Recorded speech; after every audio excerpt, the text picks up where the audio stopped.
Chaps, congratulations being in the squad. David, for you, back in the squad. Just tell us your tale from the last time you were in the squad and now, and sort of how your career has gone up and down a bit, hasn't it? Yeah, definitely. You know, I'm in the squad for about, I think it's 18 months now. I think a few injuries in that time, and I lost of form. You know, I wasn't scoring, I wasn't playing, I wasn't being myself. You know, and that's why I found myself out the squad. But I feel like I've got that back. You know, I'm back to playing my best, and you know, I'm having a good, successful season at Sheffield United now, and you know, I'm back in the squad. I'm delighted to be back representing my country, and you know, I just want to continue playing. It's a remarkable tale, isn't it? Because you were released by Ipswich last summer and had to go on trial at Sheffield United to even get a contract. Yeah, I was saying before, I was out of contract. Ipswich didn't want me. The new manager said I wasn't for him. You know, there weren't many clubs, you know, that wanted to take me. And I went on trial at Sheffield United, and you know, I think that's what I needed, kind of thing. It was like a kick up the backside, you know, to show me where I'm at, and that proves why I haven't been selected for my country. You know, I think my form hasn't been good enough. You know, now I've got the oomph back, and I'm enjoying playing my football again. And is Mick McCarthy a good fit for you as well as a former manager? Yeah, I think Mick's a good fit for anyone. You know, he's a great manager, but as well he's a top man. You know, he's got a lot of respect. You know, you show him respect, he'll show you the same amount of respect back. You know, and that's what you can ask for. So hopefully, you know, all the boys are liking him so far. They all know about him, and hopefully it'll be a successful campaign under him. James, congratulations! Call up for the first time. When did you hear it, and what were your thoughts? I heard about the provisional squad a couple of weeks back.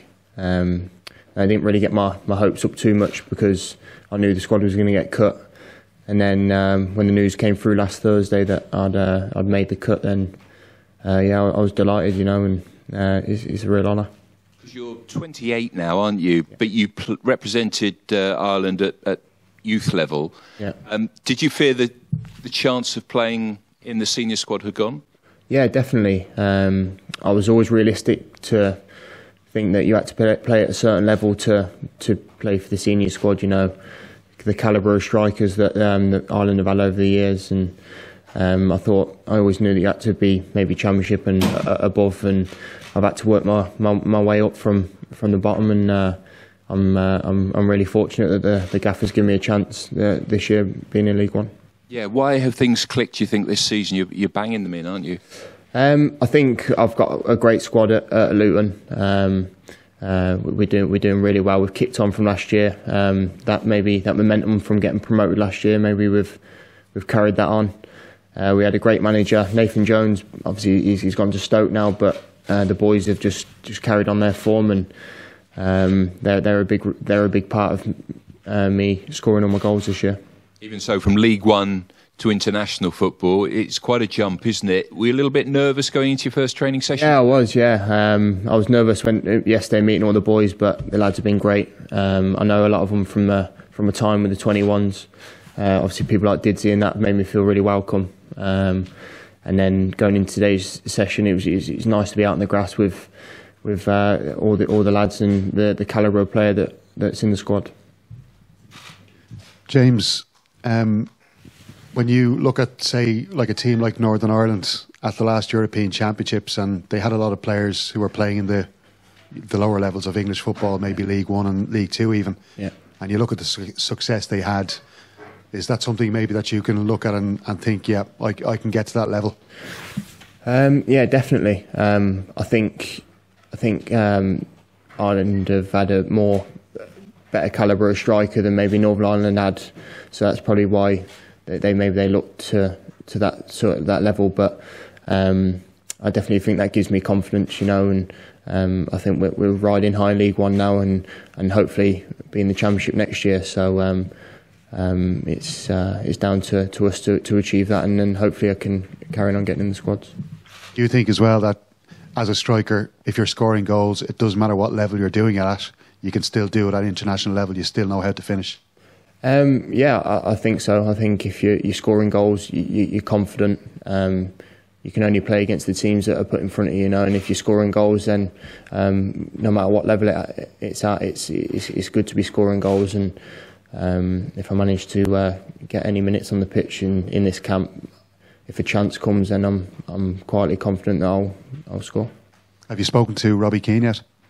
Not one-on-one. I spoke to him. I met him yesterday, and then he spoke to me this morning a little bit in training, and so yeah, all the staff have been brilliant with me since I've come through the door. Do you think you could do a bit of work with Robbie specifically, you know, because of the calibre of striker he was in his day, and I know he likes to get involved with coaching players with regards to finishing and all that kind of stuff? Or do you think maybe you're at an age now where, you know, you kind of know all this stuff anyway? No, I definitely don't think that. I think no matter what age you're at, I think you can always improve. And to have someone like Robbie on the coaching staff that can help you along the way, and I'd love to do sessions with him because I used to watch him as a kid and used to love him as a player. So you can only learn off people like that, and obviously the strikers that are in the squad. So I definitely think no matter what age you are, you can always improve. David, yourself, like, did you at 31, did you think maybe your chance of playing for Ireland, like, you've only got about 12 minutes I think it was in a competitive game, did you think your chance was gone? Yeah, it was a long 12 minutes as well, Jesus. Come on, in the hole against Austria, I think it was, chasing, didn't touch the ball.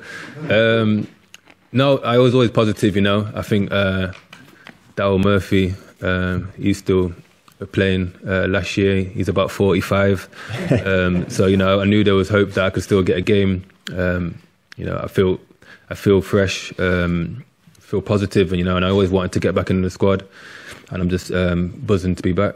I suppose these days 31 isn't really old for a player. Do you think maybe with the strength and conditioning advances we've seen in the last few years, do you see yourself playing into your late 30s?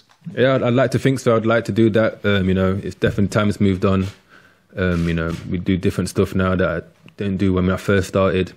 We've got all the stuff there, you know, to help to get ready for games and prehab all before, and I think it's starting to pay dividends for me in my career. Yeah, you know, so hopefully I can continue playing for as long as possible.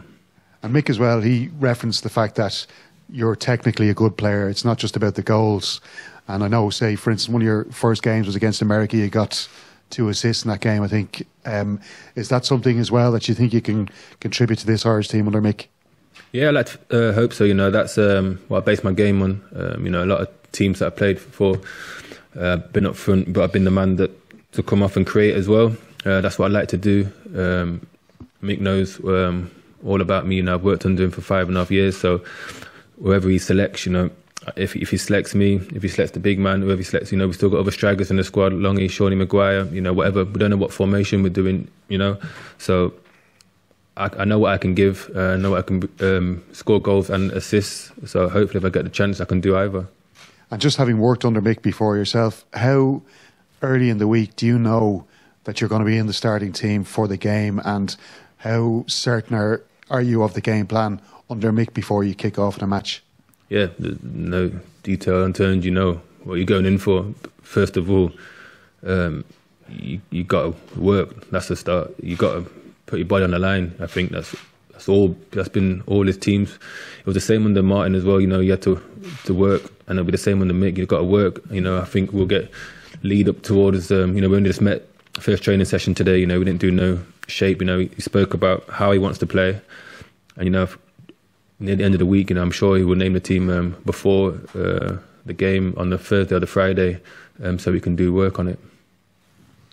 David, you're in great form at the moment. You've been in previous Ireland squads, but considering your form at the moment, is this your best chance of finally nailing down a starting place permanently, do you think? Maybe, you know, I'm one of the older ones now. When I first come in, there was a few. It was like Kevin Doyle, Shane Long, Darryl Murphy, Robbie Keane was still playing. You know, so as a humble lad, you know, I knew I might not have got the minutes, but now 31, I think all the strikers are all good players, you know, all scoring goals. So I think it's real open at the minute. I think it's under Mick. It's how you train. If you train well, if you impress him in the week, then he's got no problem of throwing you in anyone. Like you say, he's scoring goals for Luton in League One. He hasn't looked at that and thought, oh, it's League One. You know, he deserves his chance, and he'll do if you do that in training, he'll give you the chance. So it's down to us as players to do that. But you must be confident of being able to nail down a starting place, would you? Yeah, always confident. You need to be confident, and Mick knows what I can do. So if he picks me, then that'd be great. I'll be delighted to get back out of there because it's been a long 18 months. Just final one from me. Just in the previous campaign, I think we scored 4 goals in 9 games in the whole of the year. Do you think you could have got more of an opportunity, perhaps? No, I don't think so. I think my form wasn't good enough to get in, and that's just me being personal. I think I scored 6-7 goals at Ipswich last year. That's not knocking down no one's door to come in and get a chance. So I don't think that's the case. I was watching the games. Praying for the boys. It just wasn't happening. But that's just football, and I don't think I should have been selected to come and play just for that. It's different times now. I found myself back on my feet now, so hopefully I can bring that into this one. Cheers. David, there were some rumours or stories that your absences from recent squads under the previous manager was due to a falling out or some kind of dispute with him. Was there any truth to that, or was it just your form? No, I think people are searching for something there. I think it was just down to form with players coming into the squad. Shawnee Maguire, Scotty Hogan, Aidan O'Brien, Ronan Curtis, all young boys coming through. He wanted to look at them. I wasn't doing the business. I know we had a conversation after one of the games, the Moldova games, I think it was. I didn't get on the bench, and we spoke about it, and that was it. I think people are trying to reach out for something that. Argument that was never there. I got great respect from Martin and Roy, the staff. They gave me my debut at USA some 4 years ago, I think it was. I'm always being an honour to them for doing that. They've had great careers, coaches and players, and I hold them in high regards. That conversation when you weren't on the bench, was that you saying, why wasn't I on the bench? Or the manager telling you why you weren't? Who initiated He's that? pulled, obviously, you have conversations about when you don't make the bench with... Mick will have it. Our gaffer Mick will have it on Saturday. If someone doesn't get it every week, there's a conversation with players before games why they're not getting selected, and players are unhappy. Every player wants to play, and there's no different. I wasn't happy that I wasn't playing, but there was no fallout. We spoke about it, and we went and had breakfast after. There's nothing. There's no difference. It's just football. There's conversations every day, and that's just how it is. I just on the trial, the fact that you had to go on trial at the beginning of the season, how long did you have to prove yourself, and what did you have to do to prove yourself? Well, I don't think there was doubt in my ability. I think it was more fitness. Like I said, I've been struggling with my fitness, so they wanted to come and have a look at me. We played a game. I came on a Monday, trained on a Monday, had a trial game on a Tuesday, and then the contract was offered straight away then. But it was like a week long. But obviously, when I played the trial game, I think there was a few teams that seen the game, so they wanted to tie me down, and it was the best thing I've done. I signed a year there, done well, and I've signed a new contract there, so I've got another 2 years after this. It's a great club. I'm enjoying my time there. Having a really successful season, and it's a perfect fit for me. Great. And James, congratulations on your call-up. Since it's your first call-up, do you have to do any kind of initiation ceremony? You have to get up and sing in front of the... I'll be in a few days, don't worry about that. Yeah, I've heard about it, but it seems to be the normal thing when you move club or you go into a new environment. So it's not nothing I've never done before. So what are you going to sing? I don't know yet. What's he going to sing? I'll be all right. I ain't got a great voice, but I'll be all right. We're trying to do a morale here. Yeah. David, what should he sing? Oh, I think he's got a soft little girl's voice underneath that big man. A bit of Whitney or Mariah. Yeah. Don't mind a bit of Whitney. David, just on Sheffield United, obviously it's just yourself, John Egan and the Stephen, Scott Hogan. There seems to be a great Irish core there. How good is it now to bring that over here onto the international scene? Yeah, me, John and the Scotty, we're always talking all the week, about boys doing well and everything. And obviously John and Enda have been playing every week, and they've been two of our best players. John's a rock. Kept 8 clean sheets in a row.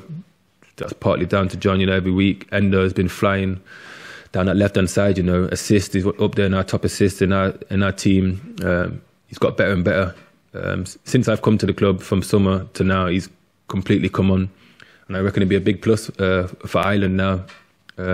on that left hand side if he plays. But just being in the squad, you know, I think he's a really good player. I rate him really highly, both of them, as I do.